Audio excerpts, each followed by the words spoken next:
kamaisog!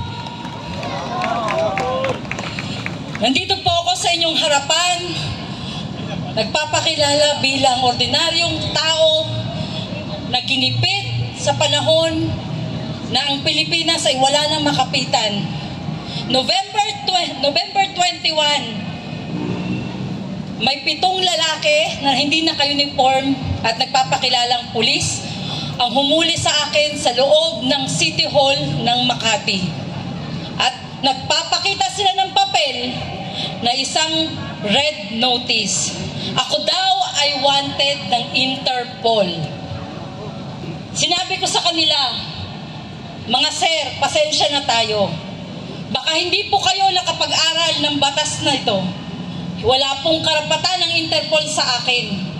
Ngayon, kung gusto niyo po akong dalhin niyo po muna ako sa 16th floor. Nandun po yung office, ang PAW. Pagdating ko po doon sa opisina namin ng prosecutor, ang sinasabi nitong 7, hindi po pwede. O sige, dalhin niyo po ako sa 15th floor. Nandun naman po yung RTC. So that is Regional Trial Courts. Hindi lang isang korte, maraming korte. Hindi nila ako binigyan ng pagkakataon. Ako daw po ay nahanap na ni General Torre at ni Lacanilaw. At gusto po nila akong dalhin doon diretso. From the elevator, dinala ako sa Krame. Sabi nila sa akin, ma'am, itabi mo na yung cellphone, yung mga gamit mo. Sinabihan ko sila, sir, ba't ganito? Wala po akong kasalanan. Hindi ako pumunta dun sa Dubai. Bakit ako may kasalanan na ganito? Bakit ko ako dinadala? Dahil dito sa isang photocopy, isang Xerox ng Interpol Red Notice. At yung Interpol Red Notice na yan, ay may...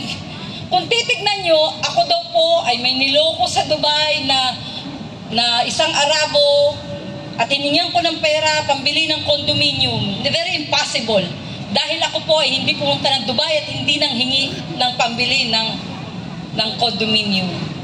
At pagdating ko po sa harapan ni General Torre, nagpapalakpakan itong magagaling nating mga pulis. Kasama na po isang Colonel Red at isang Colonel Rosales at si Major Visco at 6 sa kanyang mga tao. Bigyan daw po na magandang posisyon, bigyan, dahil nahuli na daw ako. Sabi ko, wala naman po kung kasalanan dito sa Pilipinas, wala akong warrant of arrest. Bakit ganito? Ikulong daw po ako. Pinabayaan ko silang gawin ng lahat. Dinala nila ako sa opisina ni General Torre at doon ako ay 6 na araw nakikinulong. Tumawag ako kay Attorney Persida Acosta. Humingi ako ng tulong. Sabi ko, Attorney, ako po ay naka-illegal detain dito. At sinasabi nila, ako daw po ay kailangang maghintay ng eroplano, either papunta ng Dubai or papunta ng ICC. Lalo na nagkaloko-loko ang mga impakto. Dahil unang-una, wala po akong kasalanan sa ICC at hindi ako pupunta ng Dubai. I have no chance. Wala akong pwedeng gawin. Tumahimik ako. Dumating ang 2 abogado ni Persida Acosta at sinabihan si General Torre, ilalabas nyo si Miss Rochelle or papailan ko kayo ng illegal detention or arbitrary detention. At pagkatapos nun, hindi na nila alam gagawin ni General Torre. Pinatawag na naman niya ako dun sa kanyang lamesa. Kami daw ay mag-agahan. At sa pag-aagahan daw na yon, sabi niya, tutulungan niya ako para ma-failan daw kung sino yung nagre-reklamo sa akin. Gumawa sila ng papel na ako ay sumusuko, hindi daw po ako hinuli. Sumuko daw po ako sa kanila at humihingi ng tulong. Di ba? Anong kalokohan yan? Hindi ganun ang nangyari. Ganyan kayo gagaling gumawa ng kwento. Ano to? Ako nga na ganito, babae, binitbit nyo ng ganun lang. Kailan ako nag-alsa ng galit? Nung nakikita ko lalo na si Tatay Digong ay binibit-bit nila, nang hirap na maglakad yung matanda. Ako nga, nakaya ko pa sanang tumayo ng matinag. Ginanon nila, babae. Si Tatay Digong matanda. Ibig sabihin, guys, pati kayo, kaya nilang gawin araw-araw. Gagawa nila kayo ng mali. Gagawan kayo ng kalukuhan na kwentong kutsero na mga fake na kaso at bibit-bitin kayo at dadalhin kayo doon sa Hague. Di ba nakaka-alarma na tong sitwasyon natin? Wala akong magawa kundi paglaban ang nararamdaman ko bilang Pilipino, kasi putang ina ang gobyernong ito!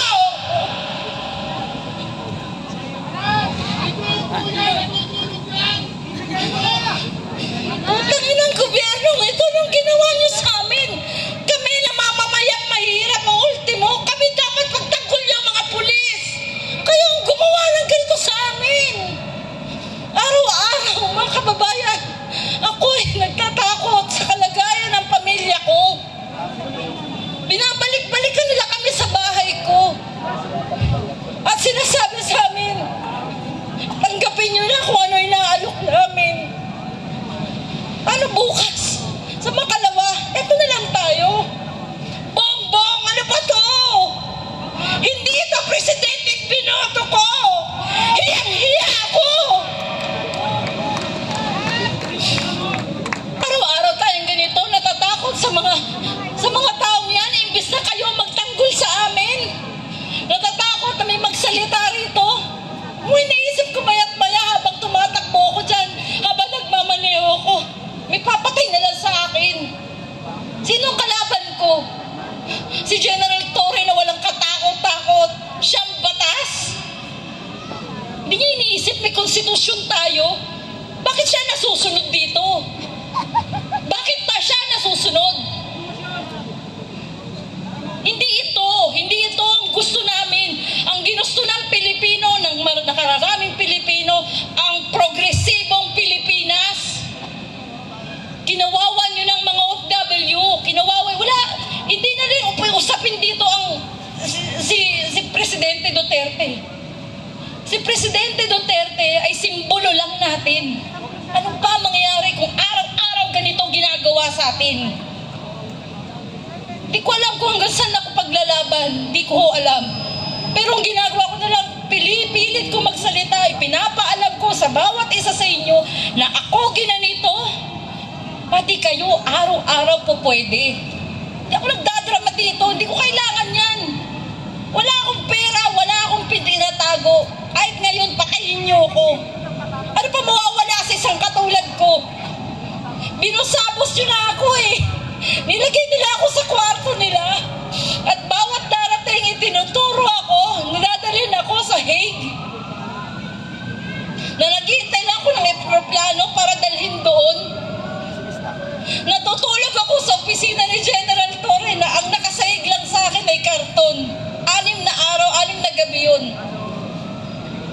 Pero sila, yung mga nandyan sa CIDG, ang kakapal na buka. Kung tumingin sa'yo, kala mo ikaw ang may utang na loob sa kanila. Hindi ko na alam saan ako pupunta. Hindi ako nanghihingi ng pera kahit kanino. Ang hinihingi ko sa inyo, ipaglaban nyo ang pagka-Pilipino ninyo. Wala na tayong pag-asa. Ayokong mawala ng pag-asa ang mga anak ko. Ayokong mawalan kayo ng pag-asa. Lumaban tayo. Ipaglaban natin ang kasarinlan natin na pinaglaban na ng mga Pilipino noon.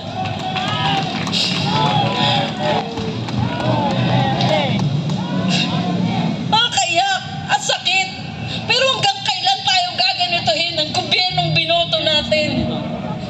At ang namamayani ngayon yung mga tao na kinaayawan natin noon. Ang mga oligarkiya na patuloy dyan na minamanipula ang ating gobyernong bangag.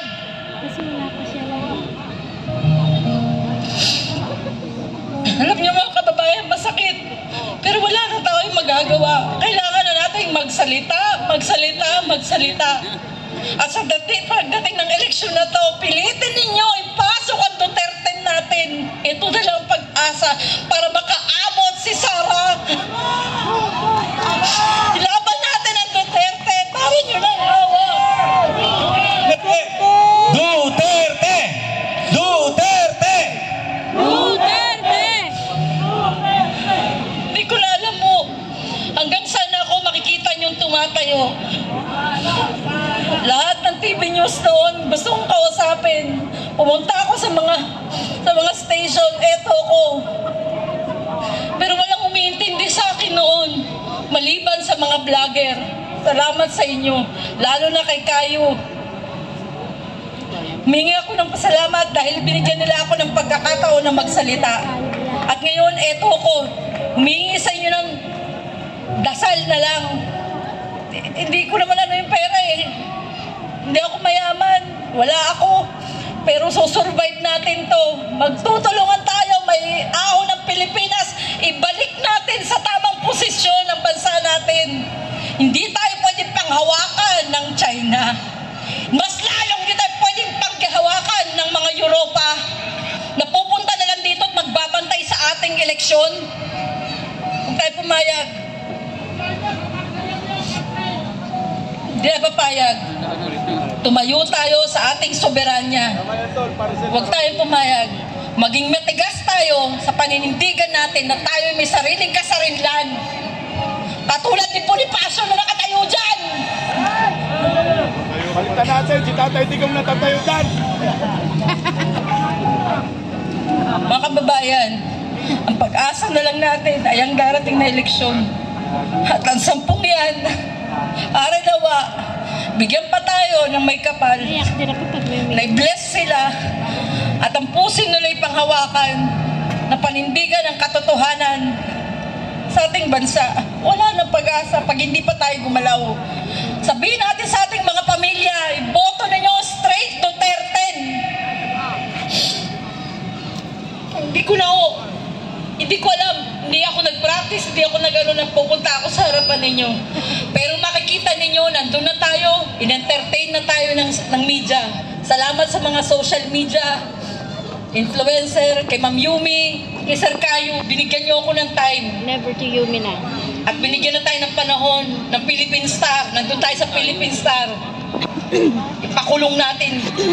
Ipakulong natin yan, si Torre. Ipakulong natin yan si General Torre.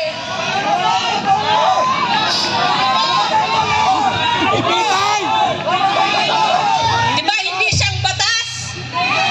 Hindi siya may-ari ng Pilipinas.